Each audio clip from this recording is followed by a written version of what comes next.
আমার যারে দেখি তারাই ভালো লাগে। রাজকুমার প্রিয়তমা ট্রেলার দেখেছি কিন্তু ছবি দেখা হয়নি। শাকিব খানের অন্য ছবি দেখছি ছোটবেলায়, সাপের ছবিগুলো আমাদের নিয়ে তো অনেক সিনেমা হচ্ছেও। সিনেমা দেখেছি আমি, মোটামুটি ভালো লেগেছে, একদম একটু কমন আসছে। আসলে আমি এসেছিলাম জিন দেখতে, কিন্তু জিন হচ্ছে এক সপ্তাহ আগে চলে গেছে, তো এখন ডেড বডি আছে আর কি। তো এখন যেটা আছে সেটাই দেখবো, কারণ সময় পাইনি, এই জন্য আজকে একটু সময় পাইছি, তার জন্য আসছে। আসলে জিন হচ্ছে একটু ভৌতিক টাইপের মুভি, ডেড বডিটাও ভৌতিক টাইপের, তো দুইটা গল্প দুই রকম।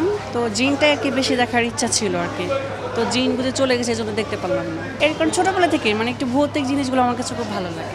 আমি ট্রেলার দেখেছি, এখন মানে দেখলে তারপর বের হয়ে বুঝতে পারবো যে আসলে কেমন হয়েছে। না, এখন এরকম বলাটা ঠিক না, কারণ হচ্ছে একসময় ভালো হয়, একসময় খারাপ হয়, আর খারাপ থেকে মানুষ ভালো কিছু শিখে আরও সামনে কিছু নিয়ে আসে। যত বেশি ব্যাড কমেন্ট আসবে তত বেশি মানুষের আগ্রহটা বাড়বে যে ছবিটা আরও ভালো যেন হয়। কথা বুঝতে পেরেছেন? এখন পাঁচটা মানুষ পাঁচ রকম, একজনের কাছে ভালো লাগতে পারে, একজনের কাছে খারাপ লাগতে পারে, স্বাভাবিক, কারণ ব্যক্তিগত স্বাধীনতা সবারই আছে। তো আপনার আছে, আমার আছে, সবারই আছে। এখন আমি তো ছবিটা দেখবো, তারপর আমি কমেন্ট করতে পারবো।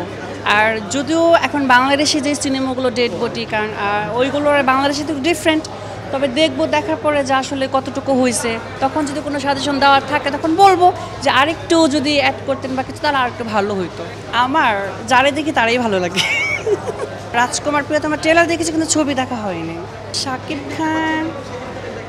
খানের অন্য ছবি দেখছি ছোটবেলায়, সাপের ছবিগুলো, তারপর হচ্ছে আরও অনেক ছবি দেখেছি। আমি হচ্ছে গত বছর এসেছিলাম, প্রায় 12 বছর পরে সিনেমা হলে আসছে, আর এবার আসলাম এই। আর তাছাড়া আমি মিডিয়াতে আগে থেকে কাজ করি, টোটালি সোশ্যাল আমাকে চিটে। আলিয়া নূর, আমি একজন ট্রান্সজেন্ডার, তৃতীয় লিঙ্গের মানুষ। টোটালি মোটামুটি আমি বিভিন্ন চ্যানেলে কাজ করেছি, সবাই আমাকে চিনে জানি, হয়তো বা এটা দেখলেও চিনতে পারবে, সমস্যা নেই। আর বাংলাদেশের প্রথম অনলাইন নিউজ প্রেজেন্টার আমি হচ্ছে ডেইলি নিউজে কাজ করি, বাংলাদেশের প্রথম মিডিয়া চ্যানেলে কাজ করতেছি, তো ভালোই আছে, আগের থেকে ভালো। না, কারণ আমি যদি ঠিক থাকি তাহলে সব ঠিক, আমি ব্যাটিক থাকলে সব বেঠিক। আর একজন বাজে মন্তব্য করতেই পারে, তার ব্যক্তিগত ব্যাপার, আমি তো আর সেটা নিয়ে আসি নাই। আমি আমার মতো আসছি, আমি একজন নাগরিক, আমার অধিকার আছে, আমি আমার অধিকার নিয়ে চলে যাবো, শেষ। আমাদের কথা বলতে কি, আমাদের নিয়ে তো অনেক সিনেমা হচ্ছেও, অনেকগুলো মুভি হয়েছে, তবে এবার আমিও একটা গল্প আনতেছি সামনে।